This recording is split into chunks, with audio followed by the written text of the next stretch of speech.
Shalom, man. If you go ahead and stand, we'll go ahead and open in prayer.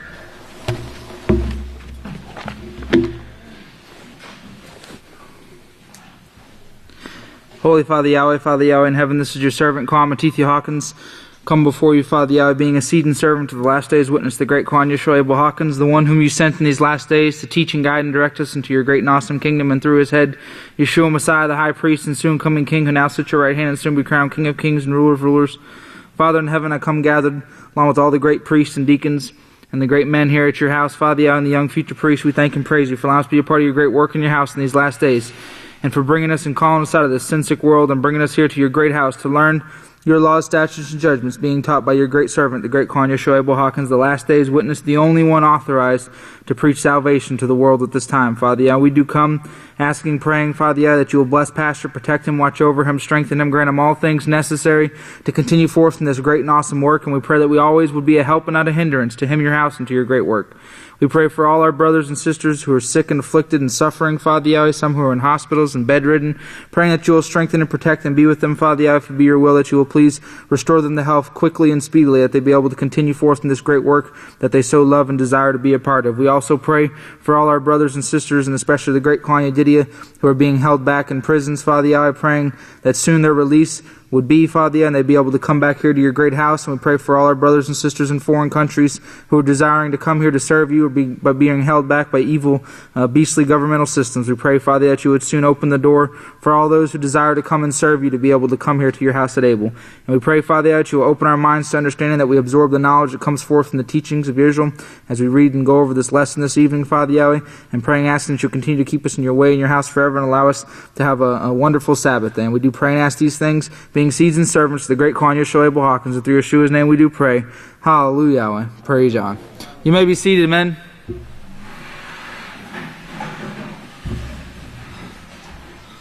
What day of the Omar is it?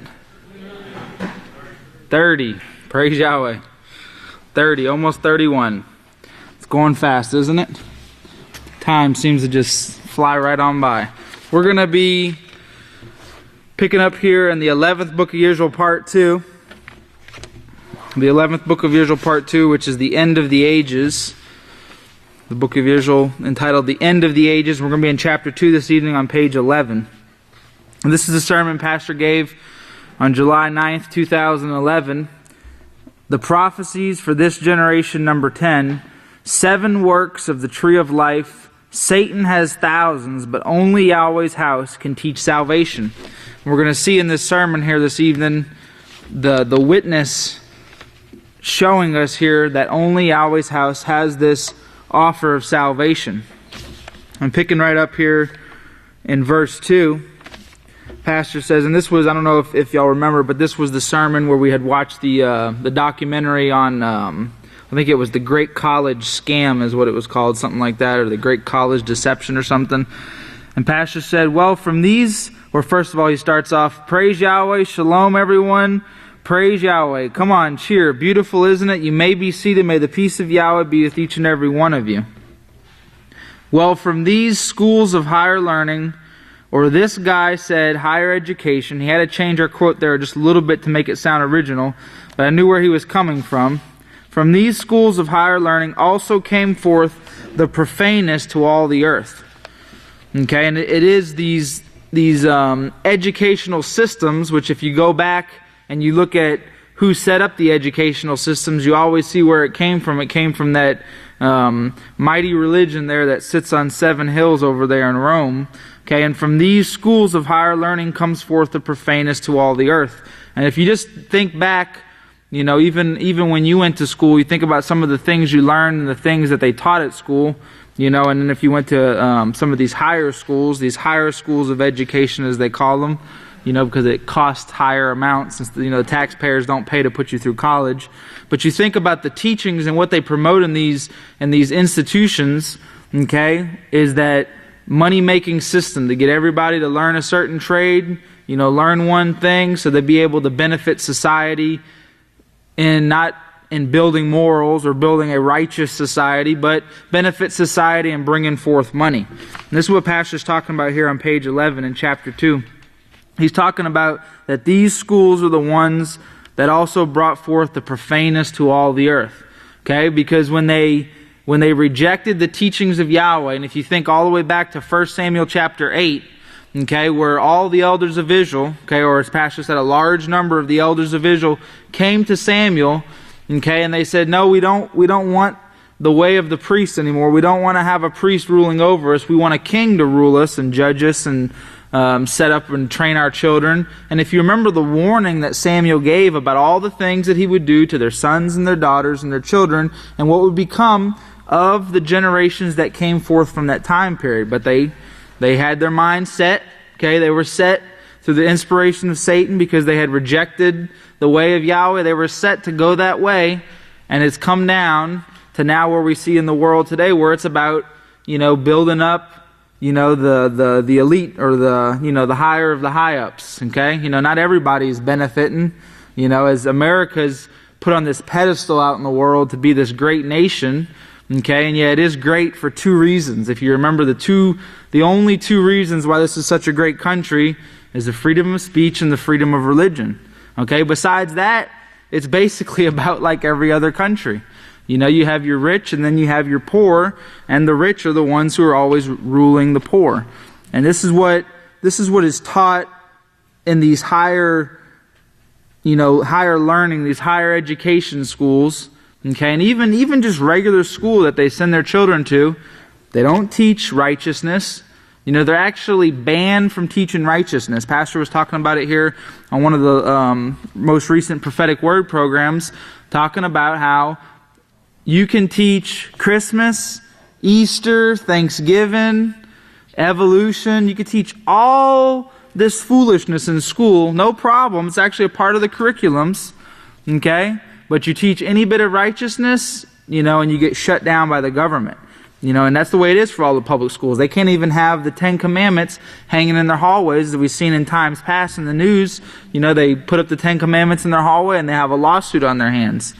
Okay, and this is because Satan has inspired the minds, and the leaders of the world to bring forth this profaneness. And they don't look at it that way. They look at it, you send your children to school, they're going to get an education, you're going to be able to go to work because they're not going to be bothering you, they're going to be busy all day, and they're going to become something great, and then you're going to send them to college, and they're going to be something greater, a doctor or a lawyer or a professor or a basketball player or whatever it might be. And it's good for their upbringing, but we see it's only profaneness that's coming forth from these systems. This system isn't nothing new. Okay, it goes way, way back. Okay, if you even remember the sermons that have been brought by the priests showing about when America was set up. Okay, and what was the first thing they did when they took, and they started pushing out, the Native Americans, okay, the old Galileans who were here first. What is the first thing they do? They took their children and they put them in their schools of learning. Okay, and you can go back and think way back to the prophet Daniel. Okay, we're reading the book of Daniel. They brought them to Babylon, the young children who they thought were, something they could make something out of. And they brought them and they tried to, feed them, I'm sure, a great high pork diet, and try to get their minds focused on building up this Roman Empire. Well, this is where the profaneness comes forth, okay? Because the Roman Empire, the Catholic Church does not rule according to Yahweh's laws and does not teach righteousness, okay? As we're going to go on here, we're going to see that this is the religion that is the mixture of righteousness and evil, okay? And this is the reason why we see all the misery and suffering in the world today, okay, and why we see all the curses and the consequences that come from breaking Yahweh's laws. And they keep, every time they have a problem, they always get on the news and, well, we need a solution and we need to fix this and we got to figure out what's going on, but they don't even, I saw something in the news, I think it was just today, maybe in passing I had seen, any bit of even sense, common sense that's spoken, and one of the news reporters was talking about how, the way America as a governing body treats these other nations, it's kind of no wonder that they want to come over here and they want to kill us, because they actually have deep hatred and rooted in them. Okay, which is the same thing that's taught over here. When people come over here to America and they kill Americans, you see that deep hatred ingrained into, the young men and women, who is the majority of the armed forces is young men and women, okay, just getting out of their teenage years, and they lure them in with this higher education, okay, bring them in to make real men and women out of them. The old slogans they have, be all you can be, you're going to stand for something great, you got to join up in these things. But we see that these people are only pushing forth, the agendas of these governing bodies, which is to, as we're going to see here, is to rule the world. That's what all the world leaders ever want and ever have wanted throughout all history, is to rule the world, to have rulership over everybody. And it's such a forked tongue when you watch and you see the spokesmen of our governments and stuff, and they speak, that they speak with that forked tongue where they'll make huge deals over, one attack. What has this probably been like the first attack in 10, 12 years, okay? And every day, or every week, or every couple of months, in a faraway land where it's away from us, and we don't really hear about it in the news much anymore, but they're killing whole villages of people, and, oh, we're sorry, the bomb was we thought that was a terrorist group, and so you see the hypocrisy that's coming forth, from the religions. So you can imagine that there's a lot of hatred, okay, a lot of hatred towards this government, and they look at anybody who lives in this country as being a part of this government. But we go on here, and Pastor shows here in this page 11, showing about some of the results of this profaneness that comes forth to all the earth from these higher schools of education. Okay, and we see about, this was in 2011, being the most extreme weather years in history. We see this has just continued to rise and build and build. It hasn't slowed down any. Okay, and then we see here about concerns over new gay HIV cases. And as Pastor brought out last Sabbath, they have these concerns now of this meningitis outbreak, in gay homosexual men. And then also talking about syphilis, okay, and Pastor says something we thought we had killed out with penicillin almost 50 years ago. They thought this was done with, but they're still saying syphilis testing could dramatically cut baby deaths. So they haven't fixed anything, okay, their pills haven't made the diseases disappear. Now some of them, which is they called the syphilis even years ago, they knew it was the great imitator, how it would just go into the body and lay dormant and come out in a later time period. And then we're going to pick back up here in verse 17 here. And in your own time, I encourage you, men, to go over, these chapters that we go over in the 11th book of Yisrayl, part 2 here, and then we were going over the 7th book of Yisrayl doing workshops. I'm not sure exactly which one we're going into tomorrow. Hopefully, if we continue on the pattern, it'll be the 7th book of Yisrayl, part 2. We'll have to listen to the announcement. But, these chapters, each week we should go over these things with our family, because you'll notice it's so funny how each chapter deals with something we might have just seen this week in the news, and it's still, even though these sermons are almost 2 years old here, they're still very, very, very up to date in the fact of nothing's changing out there in the world. We continue to see, you can keep adding news articles to this sermon from just today. But here in verse 17, Pastor says, we were studying in Isaiah 56, and I felt like I wasn't doing something right, or people would understand that there's only salvation in the house of Yahweh, and that's what your scripture shows. Okay? There are thousands of religions out there, religious organizations, but the only place you're going to get salvation is in Yahweh's house, and it's shown over and over by the prophets, by the apostles, by the Savior. Why would the Holy Scriptures say to seek the habitation of Yahweh? Okay, and you see how Yahweh put it there in prophecy, in the Scriptures, where to seek and what to seek. Okay, because He knew, remember, this is the plan of Yahweh being fulfilled.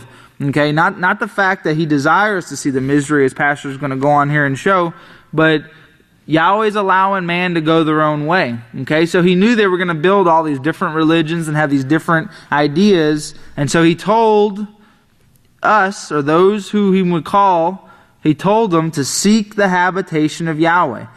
And the word is used there in the Catholic Church. They took out the name Yahweh and they put the word Lord, which means rabbi.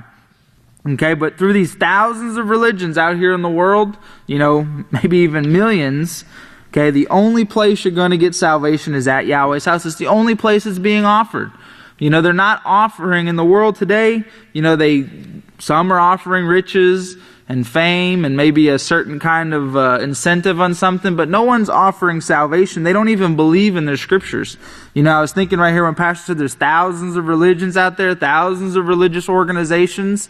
Nowadays even science has become its own religion, and most scientists are atheists as they consider themselves, but they've become their own religion. They got new gods coming up all the time. You see them on the commercials between the news, the evening news every night. They got this drug for this and this drug for this. And it's all these new gods come up to try and kill the other new gods that came up last week. And this is the things they worship and they put their stock into, their trust. Pastor says, and of course the Catholic Church has the whole world to worshiping lords. The whole world is deceived. Yahweh plainly says that in Revelations 12 verse 9. But in the last days, Yahweh says, I will establish my house. Well, of course we know that the house disappeared almost 2,000 years ago on the door of the Apostle Kepha's house before they destroyed him and his house and built a church there. Okay, it said the Beit Yahweh, the house of Yahweh. Okay, it was Yahweh has always been at the house of Yahweh. Okay, and Yahweh allowed them to actually wipe out the house of Yahweh almost 2,000 years ago for this work to actually die off. Okay, but he said that in the last days it would come to pass that the mountain promotion of the house of Yahweh would be established in the chief of the nations. Okay, these prophecies are clear. The Catholic Church has been around. They're the ones who wiped it out back then. Okay, they've been around for a long time. They are a mighty religion. If you think of might in gold and dollars and armed forces, they are very mighty, but they aren't. Just because they can own the whole world doesn't make them the chosen religion. It's almost like they have like a thing like, I guess they think if they can own the world, then they can somehow tell Yahweh, well, you're going to have to, you have to play in our court, because we own everything. Okay? And Pastor, he goes on here in verse 22. Well, no, it's not in verse 22. It was over in verse 43, showing about how Yahweh has the power, if it was in his plan, that he could just wipe, the face of the earth could be just wiped out like that. Okay, if it had gone too far. But we do know that everything is going according to plan, as Pastor brought out so perfectly last week. Everything is going just according to the plan and the prophecies that Yahweh foretold thousands of years ago. But don't be deceived. Don't allow yourselves to give in to this deception that Satan, because that's what Satan's working on. She's got the whole world deceived. She's not too focused on them people out there in the world. It's her focus is on trying to get your mind swayed away from salvation, to turn away from Yahweh's house, to get distracted or go lusting after this way of the world, looking at this, this way of Egypt being better than what we have, In verse 22, it says, but remember there are two of these trees in Genesis. Okay, in Genesis 2:9 we see two trees, but only one of them has life. One of them has life and the other has death. Yahweh shows that there were only 7 of these works of his, which he prophesied to use, that would be the house of Yahweh, and actually called the house of Yahweh, that brings, or where life for salvation is actually offered. Well, to get salvation, that's the amazing thing. Like Pastor said, when him and Jacob established and dedicated the work of Yahweh, no one was using the name Yahweh. Okay, it wasn't even something that was thought of or thought to try to be used. It was only after that time period, okay, did they start to actually, you started seeing these assemblies of Yahweh and these different religions where they would put Yahweh's name in there, but it was not the house of Yahweh. It wasn't called the house of Yahweh. And if you ever, a lot of us came out of a lot of these things, you remember the things they teach, they try to mix righteousness and evil. They might have the name on the front of their building, and then you go in there and they're teaching you all these pagan traditions and pagan worships. and well, Jesus is going to work things out with Yahweh. The whole world, I love it so perfectly, the great concept at one feast, that the whole world has the Jesus virus. And that's what they do. They think salvation is this instant thing that you can obtain in your bedroom by praying to Jesus and accepting Him with your heart, and then you can go on living your life just how you see it should be lived. But here we see in verse 23, well, to get salvation, you've got to be tried. And that was the sole purpose for creation of mankind, was to be tried. To give him a trial to where he could try out for this job in the kingdom. You want a job? There are plenty of jobs, not in the schools of higher learning. Those are falling, as you just saw. And this is what we're building for. This is what we've been called to Yahweh's house, is to train for a job. Okay, to be a teacher of righteousness, to be one who will be used to restore the way of Yahweh, first to the earth and then to the universe. So we really have to keep focus on why Yahweh's called us to His house, to train to become teachers of righteousness, okay, that we would be able to not only live this way of righteousness, but also teach how to live this way. And if we go down here to verse 28, it says, so the ability we're seeing in the schools is diminishing. Okay, the ability to train anything, for any kind of intelligence to come forth. And even in the world, they admit, they always talking about the problems they're having in the schools. Okay, and Pastor talks a little bit about some of the news articles here showing how they were actually, fudging and messing with the numbers to make their schools look better in the state. And that's what that's always talking about, is ratings. In school, you don't hear about bullying much. Okay, you don't hear about suicides. You don't hear about the problem with sodomy being promoted and practiced and being pushed, to the children through all these different means, sports and the teachings they bring forth and these different types of education. All they talk about on the news is, they got to get, Texas has the best high school in the country, or whatever it might be, or whatever city it might be in Texas has the best high school football team. That's what it looks like in Texas. If you go just driving down I-20 there, you can see where they put all their money is in their big football stadiums. Okay, because that's what it's all about. Who's gonna get the highest score on Friday night?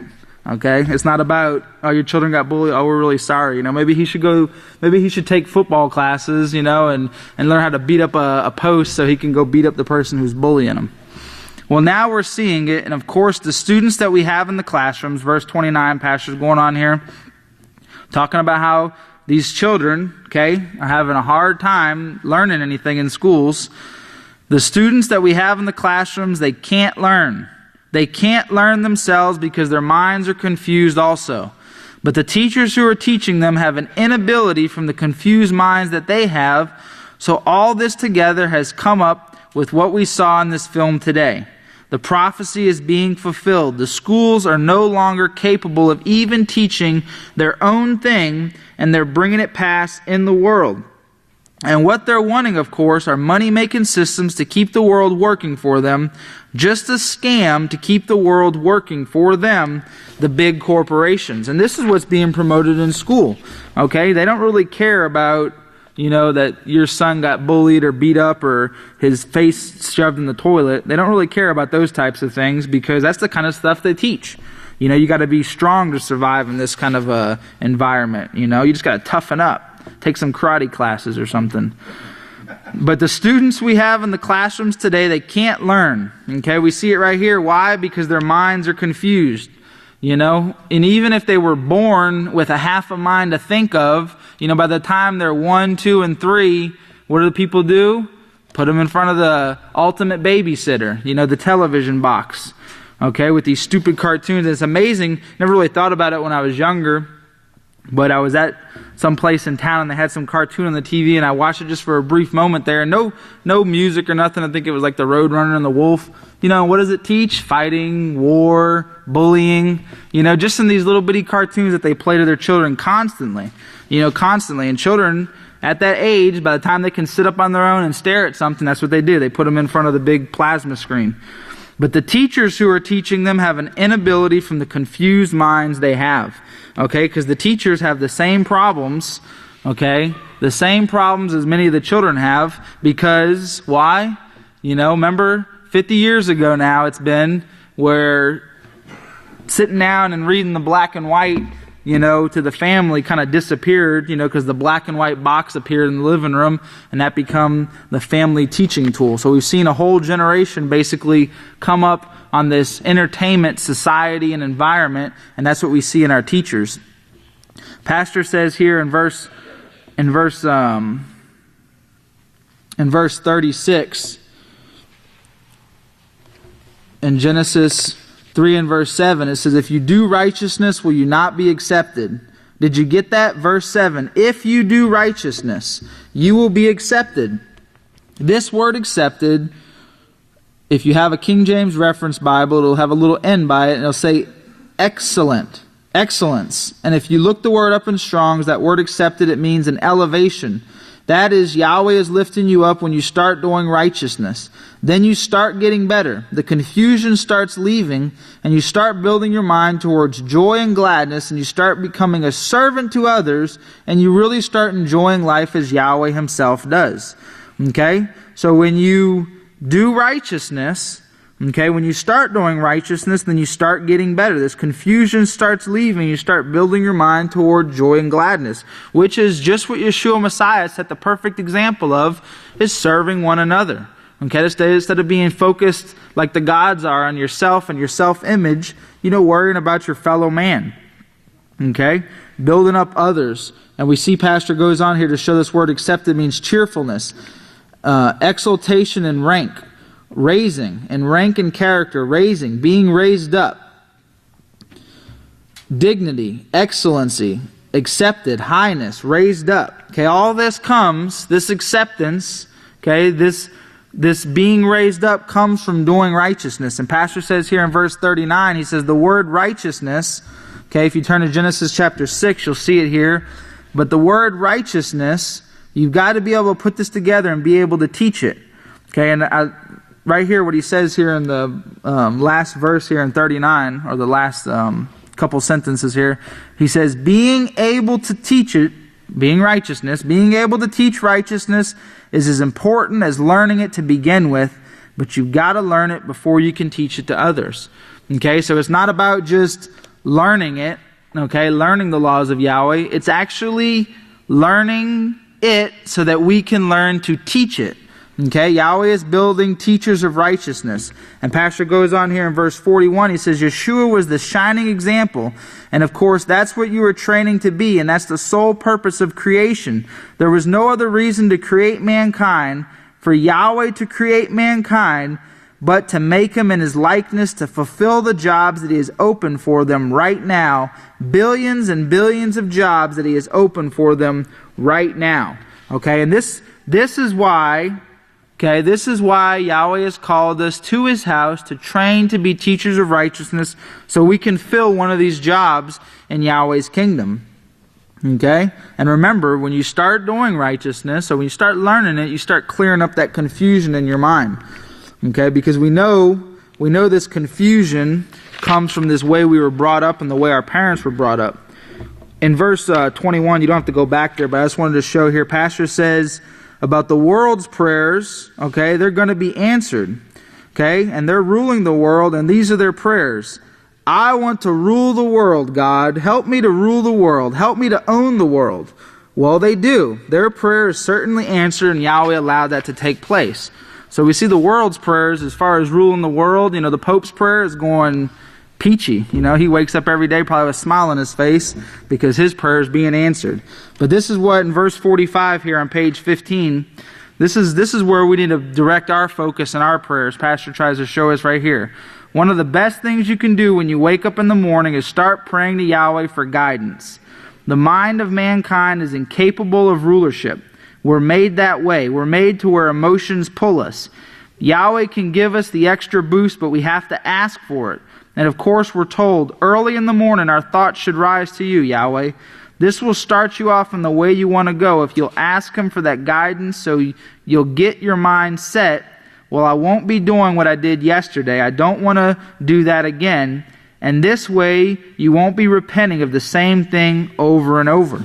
Okay, so one of the best things that we can do when we wake up of a morning is start praying to Yahweh for guidance. Guidance and converting to His way and overcoming this carnality that is so deeply ingrained in our minds.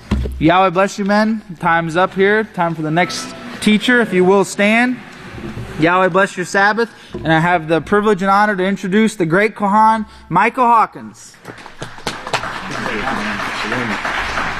Shalom, and please be seated.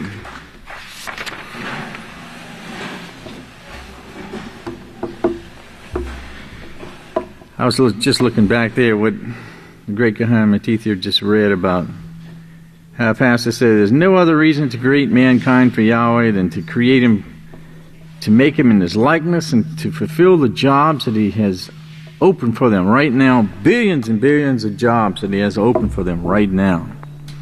Really incredible when you think what Yahweh has in store for us. Okay, let's see. Let's start off here on the top of page 16 here, verse 43, where it says, if you do righteousness, remember that's what the Khan was talking about. If you do righteousness, Pastor says you'll be elevated. Remember he just read about the words to be accepted in Genesis 4 verse 7. But if you do righteousness, you'll be elevated. You'll be lifted up in character and knowledge and wisdom. Remember, that's the meanings of all of these words. All these words are the meaning of that one word, accepted. You'll have the character of Yahweh. You'll have the knowledge of Yahweh. You'll have the wisdom of Yahweh. He says the wisdom that it takes to manage authority, to manage knowledge, to where it will benefit. It will not only benefit. Think about it, the wisdom and the knowledge and understanding. But as he says here, it takes it to be able to manage authority. Because you can have the authority, but unless you know how to manage that authority, you won't do it for the right reason. You wouldn't be able to fulfill Yahweh's plan. You'd end up using it in the wrong manner. So he says the wisdom that it takes to manage authority, to manage knowledge to where it will only benefit and not hurt.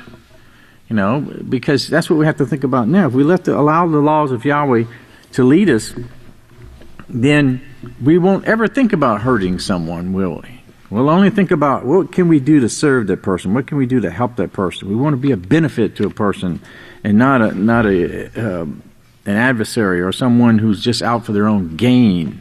And of course, that's what Satan taught Eve in the very beginning. You can have it your way. You can have the best of everything.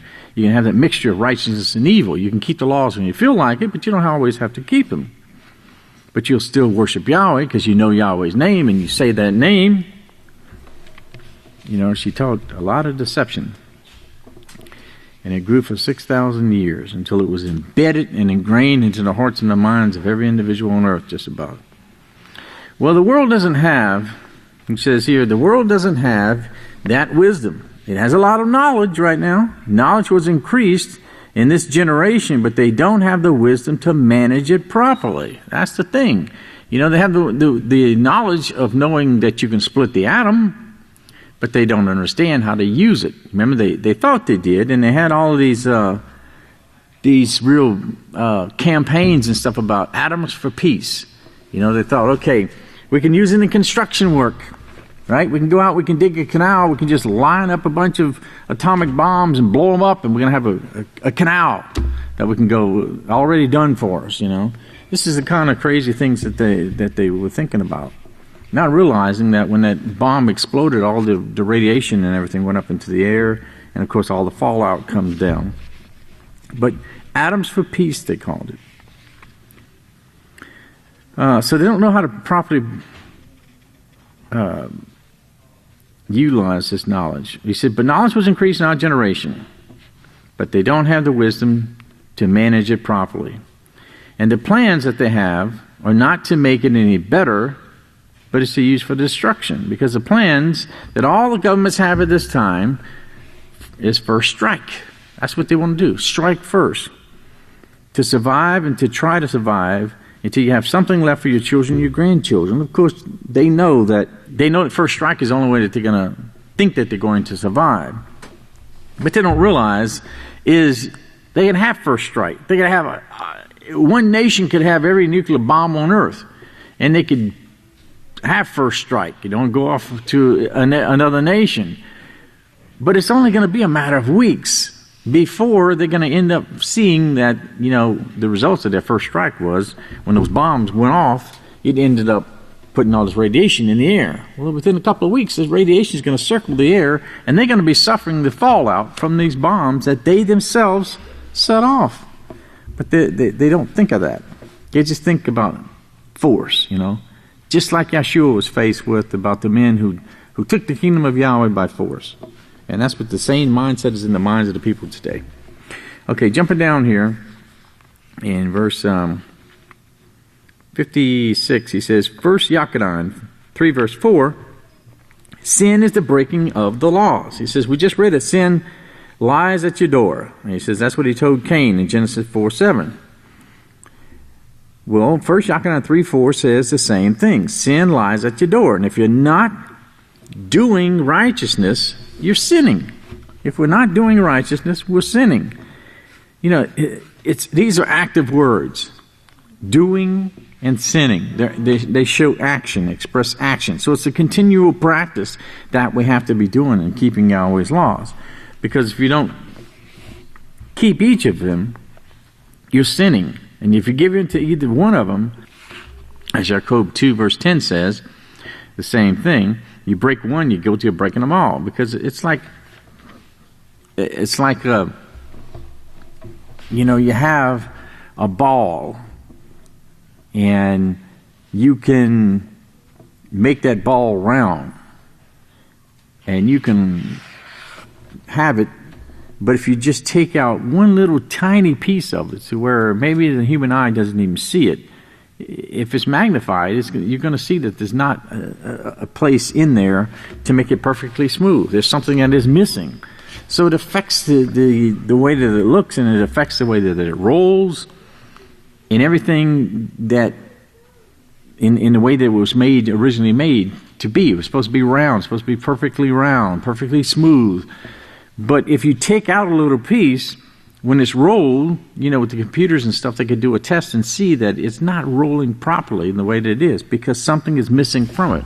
Well, it's the same with our lives. If we are weak in sin, then we'll weaken the law. And that's what we have to work at, is to work on these things. Now, the pastor goes on and explains about what it means to overcome, as we'll see in a little bit. But he talks about here in verse 6, he says, he who commits sin is of the devil. So, well, that's the tree of righteousness and evil that brings forth the confirmation or the confusion that brings forth the destruction that we see in the world today. Utter confusion. It's because they break these laws that the confusion is entered into their minds, and they walk around confused. They don't understand. That's why they're searching. They're constantly searching for something, but they don't know how to find it. He says, jump down to verse 62. People come here, and they say that they were hunting the house of Yahweh because they saw it in prophecy. A person who is living here right now, her daddy told her before he died that there would be two brothers, and that there would actually be two brothers who would bring forth the peaceful solution of Yahweh in these last days. Two brothers who would be the two witnesses, he said.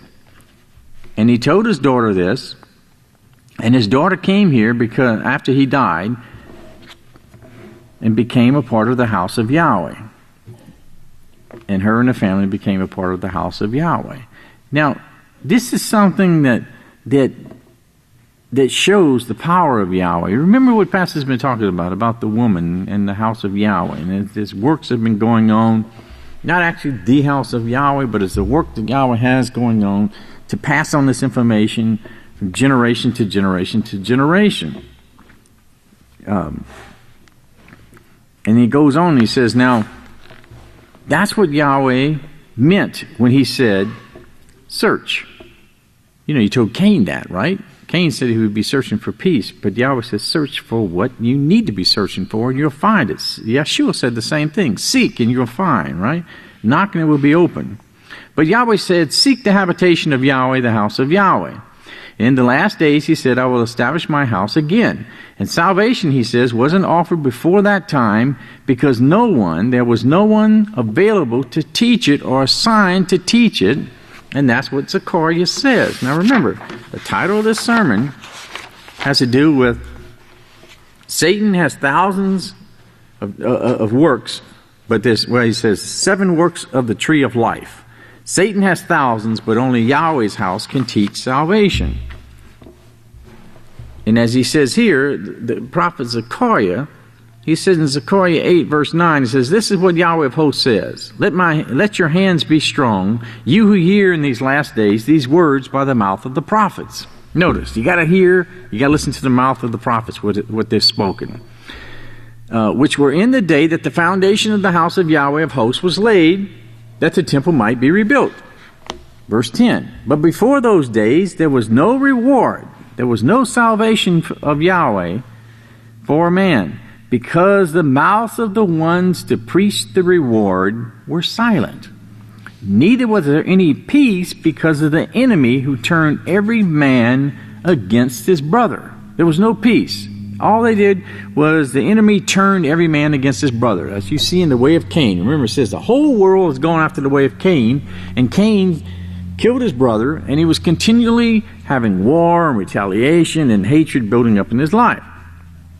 In fact, in Genesis 4, verses 9 through 12, it says, then Yahweh said to Cain, where's Abel your brother? And he says, I don't know. Am I my brother's keeper? Am I supposed to know where he's at? Am I supposed to know what he's doing? You know, I got my own life to live. I'm not worried about and concerned about what Abel does. And Yahweh says, what have you done? You know, he knew that he was guilty. The voice of your brother's blood cries out to me from the ground. So now you are cursed from the earth, which has opened its mouth to receive your brother's blood from your hand. In other words, the work that was going on is now stained with blood. You know, murder took place, and now it has entered into the hearts and the minds of man, and that's what the fruit that they would bring forth. So he says, when you work the soil, I shall no longer yield its strength to you. You shall be a fugitive, and you will ever be searching for peace on the earth. So he told Cain, he says, you'll always be searching for peace. And remember what it says here in Zechariah 8, verse 10, but before these days, okay, before the days that the house of Yahweh was set up, there was no reward. There was no salvation from Yahweh. There was works. But the house of Yahweh, remember, had been destroyed. And for 2,000 years, from the time that it's been destroyed until now, there's been those works that's been going on, that's been carrying on this information throughout that time period. But the house of Yahweh was not established. So there couldn't be any salvation for these people. Okay? So before those days, there was no reward, no salvation for man, because the mouths of the ones to preach, remember the ones who were sent by commandment from Yahweh, and like it says in Romans, how can you preach unless they were sent, right? Then the reward of the salvation was silent. There was just no way that these people could have salvation. But yet they carried on this works until these last days when the house of Yahweh would be established. This is why it's so extremely important to believe what Yeshua said. Believe all that the prophets have spoken. And understand, as Pastor's bringing out here, that only the house of Yahweh has salvation. It is this house only on all the face of the whole earth. And of course people ridicule that because they don't understand these things. So he goes on, he says, there's no doubt on the face of the earth now that they know the name of Yahweh, and they know the name house of Yahweh, and they know the name Israel Hawkins, and they know who I claim to be. The world knows it. It's everywhere. Do a search on the internet and you find it anywhere. So people know these things. It comes up. Remember, Israel would be given to reproaches. So yes, there's always these bad things that's said about the house of Yahweh, and there's, ridicule, and we're in a cult and all this crazy stuff. But remember, the wicked will never understand. Only the righteous will understand. There's no way that they will know these things. But notice, the name of Israel Hawkins, they know it. When I think about that, I think about the time when Kahan Yedidia. Y'all remember Kahan Yedidia? Praise Yahweh. Kahan Yedidia. Okay? He, when he went to Rome, whenever Pastor went to Rome, okay, you remember he had a whole bunch of books and stuff, and he tried to go in over there next to the Vatican, and he wanted to deliver some stuff. And they just turned away. No, you can't get in here. And then he made the mention of the name Yisrayl Hawkins. And immediately they turned around and said, "Oh, come here. You know, and they brought him in there, and they took what he had, and they asked him some questions and stuff, and they wanted that information because they wanted to see what the witness was talking about, you know. And that was always astounded me whenever he said that, because of the fact that they know who Yisrayl Hawkins is. They won't openly admit it and teach it in the churches, but they know. Everyone knows who he is. All right, so he says, let's go back to Deuteronomy again. Deuteronomy 12. And notice he says, he talked about the house of Yahweh, that would be called the house of Yahweh. And he says, nobody else can use it legally. No one can use that name legally. Now, they do use it. Even the Catholic Church uses the house of Yahweh. You know, there is a house of Yahweh organizations and stuff in the Catholic Church. They use it to feed the poor and this kind of stuff. But it's like Yeshua said, well, you know, if they're out there and they're promoting the name and so forth, then let them do it, because they don't realize it, but they're actually promoting something for Yahweh out there. But that name is reserved for Yahweh. You know, it's reserved for his house only. And we're the only ones who have claim to that name, because the house of Yahweh has been established in these last days. He says, now we're the only ones on the face of this earth who's teaching Yahweh's laws and love Yahweh. They're saying, no, love the dead rabbis, the dead lords. And that's what they're worshiping. They're worshiping their bones. They're worshiping the rocks, the tombs that's made. You know, they make their houses, their places of worship over these tombs. In fact, you know, you hear a lot about how the church is reaching out to its the Catholic Church is reaching out to all the other churches, and you hear what's called interfaith.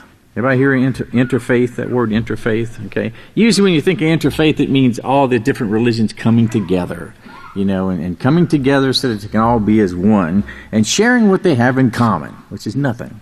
Okay, but the word inter, I-N-T-E-R, it means to place in a grave or a tomb. The other word is faith, which means belief. So what you're doing is a dead faith. You know, they're believing in the dead or the grave, and this is why they build their churches over the tombs of these people.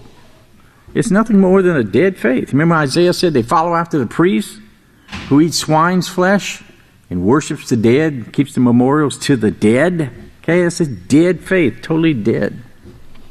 So if you want to be popular in the Catholic Church, you got to die. Okay, that's the bottom line. Okay, so he goes on. He says, if you don't, he goes on. This is important here. He says, Deuteronomy 12:5. He says, go to the priests who are Levites and to the judge who were in office at that time and ask for their decision. Ask for their decision? Now, if you don't ask for their decision, you're sinning. He says, did you get that? This is a law. This is coming straight from Yahweh, who inspired the prophets. And you're a fool if you don't believe, and you're a worse fool if you don't do it. So, he gives a warning there. And he says, you must act according to the sentence pronounced for you at that place. Again, he makes mention of that place. He says, that's a law. He says, Yahweh won't be at any other place. He's only at the place that he offers salvation. That's it. The house of Yahweh is the only place. In verse 11, he says, according to the laws that they teach you. That's what you ought to follow. Okay? It says, and anyone else who tries to teach against Yahweh's laws, they're liars. He says, they're liars. If they've taught the laws of Yahweh, then they would teach, they claim that they offer salvation. But if they did teach the laws of Yahweh, then they would be teaching you, go to the house of Yahweh, because that's the law.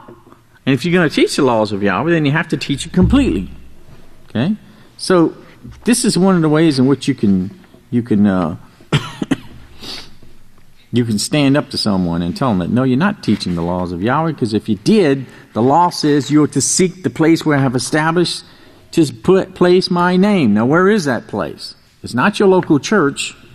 It's only at the house of Yahweh. It has fulfilled all of the prophets. And as Yeshua said, you're a fool if you don't believe it. So they're liars, he says. And they speak not according to the prophecy and the laws. And if they do, it's because there's no light in them. You know, if there's no light, then there's darkness.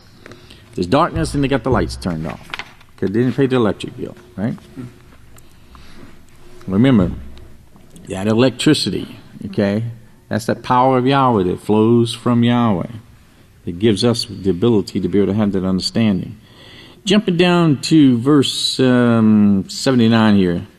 Let's see, this is Deuteronomy 12, continuing in verse 11. He says, then there will be a place. Now, notice, there will be a place. Well, if there will be a place, then this shows us in the last days that the house of Yahweh has to be established, right? Because if there will be a place, that must mean that at one time there was no place. And if there was no place, then there will be a place, or there has to be a place in order to offer salvation. This is why when there was no house of Yahweh, there was no salvation. There were no two witnesses. There was no one to offer salvation to the people. So therefore, there was no way that they could have salvation. And this is perfectly fair in Yahweh's eyes. It's all according to his plan. Now, he goes on. He says, there will be a place if the salvation is offered. There will be a place where Yahweh will offer it. There will be a place where Yahweh will choose to establish his name. We're the only ones who has established his name. We, the house of Yahweh, established Yahweh's name in the land that became the chief of the nations and was prophesied to be the chief of the nations. And that's exactly what the prophets have spoken. And that's exactly what we've seen taking place in these last days. In Deuteronomy 12, verse 11, he says, then there will be a place. There will be a place. Now look at Deuteronomy 12:1. He says, these are the judgments, the laws, which you shall observe to them to do. That's it, he says. These are the laws. Now if you don't do them, go back to Genesis 3, he says, then here's where you stand. In Genesis 3, verse 10. So Adam said, I heard the word of Yahweh being proclaimed in the garden, and I was afraid, because I had sinned. I had sinned, and I hid myself. Don't want to come to services, of course, because he was ashamed.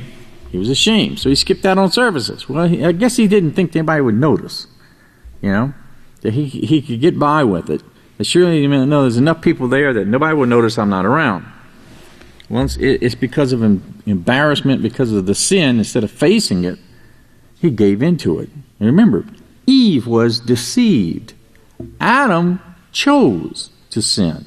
Okay? He chose it. He chose to follow. Difference there. We can choose to follow Yahweh, or we can choose not to. Or you can be like the world, who is deceived. They don't know Yahweh. They don't have the opportunity to seek righteousness because they don't understand that. It's not been given to them. Remember what Yeshua told his disciples? He says, man, he says, the prophets of old have longed to hear what you hear and to see what you see. But to everybody else out here, he says, it's not been given to them. They don't understand these things. And so they stood out. This is why they stood out in the crowd, because of the fact that they had the understanding from Yahweh. But everybody else did not. They could not grasp. They could not grab a hold to what the truth that Yahweh is presenting to them. And so therefore, they doubted. They misunderstood the words that he said.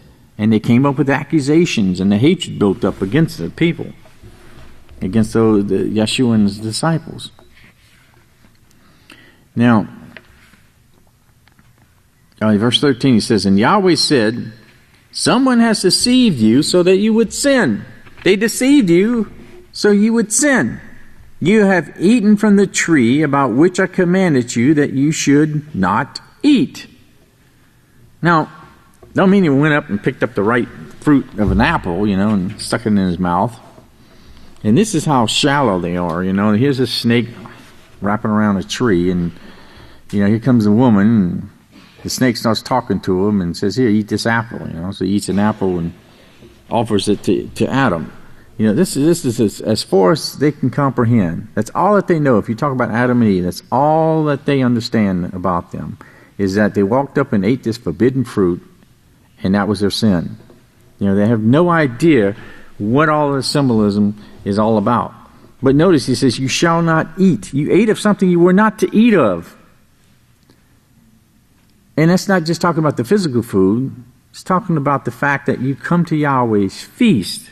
And it's at Yahweh's feast where you eat. You partake of the spiritual food so you may know what the physical food is that you're supposed to be eating. Because when people are deceived out in the world, they have no idea that they're not supposed to be eating pork. But when you come to Yahweh's house and you learn what it is and why you should not eat it, and you comprehend the fact that Yahweh says don't eat it or you will die, then when you start practicing this, then the health starts coming back to your body and the health comes back to your mind. So he ate. He was partaking of something that he wasn't supposed to be partaking. He probably began listening to the old nagging wife, you know, and eventually she got a hold to him and he gave in because he wouldn't stand strong. This was, of course, he was seen in the church, and now I got to go and face the priests, and they know it. They saw me. They know where I was there, and I got to hide somewhere. And so this is what he did. So he says, turn over to Yaakov. He says, you can worship Satan without even knowing that you're worshiping her. You know, and this is what takes place. The people don't understand who they're worshiping. Yeah, you can tell them they're worshiping Satan, but, you know, to them, their righteousness is, what do you mean I'm worshiping the devil? I'll punch your lights out. You know, that's their righteousness, right? Strike back in retaliation because you're accusing them of doing something wrong, you know. But they don't understand who they worship. You remember, their eyes are blinded. Their minds are blinded. Remember, you didn't know Yahweh until Yahweh opened up your mind, did you? You know? You may even have been in assemblies for years and years and years and maybe knew of the name Yahweh, but you did not know Yahweh. Yahweh did not know you. He knew of you, but he didn't know you until he opened up your mind. When it came according to his plan, and that tiny little switch, that little tiny little micro switch was switched on in a certain gene, and then that understanding opened up to you, then you had understanding, and then you began to know Yahweh. Then you had the opportunity to call Yahweh your Heavenly Father. And then when Yahweh saw your efforts that you were reaching out to overcome sin, then he calls you his son. Well, these churches, of course, that's what they do. They worship Satan without even knowing that they're worshiping her.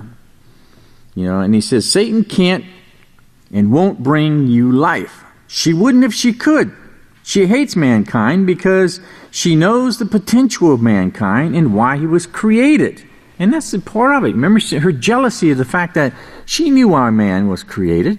I mean, she was set up, remember, to be a guardian over mankind, to bring forth that light, to make sure that these things were guarded. But she knew of the plan that Yahweh had here, and she became jealous and didn't want mankind to rule over her, but she wanted to rule over man. And so she knew the potential. She knew the potential that he had, that he would be able to have the potential to rule the universe. And we do have the great potential if we'll just yield to Yahweh, but you've got to choose it. You've got to choose to yield to Yahweh. You know, when you realize that Yahweh is in control, you can go through anything. I mean, you can handle any situation in life when you realize that Yahweh is the one who is in control of everything, because nothing occurs within your life. Praise Yahweh. Nothing occurs within your life if it's not Yahweh's will. Yahweh is the one who allows everything to take place, and there's always a reason for it. Let's see, he goes on, he says, I'll turn over the page. Let's turn the page over here. Last page, page 20. He says, I turn over to Revelations 22. He says, Yeshua. He says, the word Yeshua means Yahweh will, now there's a lot of stuff that's left out in between here, but I got to get to the end. But Yahweh will save his people from their sins. That's what the word Yeshua means. Now, how does he do this? You seek the habitation of Yahweh, and you come to his house, and you ask the priest. You don't tell the priest what you want, or what you're going to do, or what you're going to refuse to do, or you're facing death. Plain and simple. Okay? Now remember, Yeshua means Yahweh will save his people from his sins. How will he do that? Yeshua was born 2,000 years ago. He was born for one reason. He was born to become the high priest over the house of Yahweh. There was no house of Yahweh for 2,000 years. The house of Yahweh had been destroyed. Right? But he had to become, he was promised to become the high priest over the house of Yahweh. But there was no house of Yahweh. But in Isaiah 49, verse 3, he said, "You are my servant, O Israel, through whom I will be glorified." Yahweh is very specific when he says that. You are my servant, Israel, and I will be glorified through you. I will use you.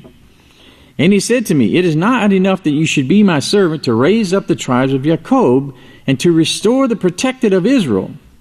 I will also give you for a light to the Gentiles, so you may be my salvation to the ends of the earth." You may be my salvation. Now remember, Yeshua means Yahweh will save his people from their sins. Yahweh's salvation. Israel has been given the authority and the job to be the salvation of Yahweh. Now remember, in Zechariah chapter 6, verse 12 to 13, speak to him and say, now he's talking to Yeshua the high priest, and he says, "Behold the man whose name is the branch. For he will branch out of his place, and he will build the house of Yahweh." This branch, this man who his name is a branch, will build the house of Yahweh. And yes, he will build the house of Yahweh. He will bear glory and will sit and rule on his throne. He will be a priest upon his throne, and the counsel of peace will be between them both. Both Yeshua Messiah and Israel Hawkins.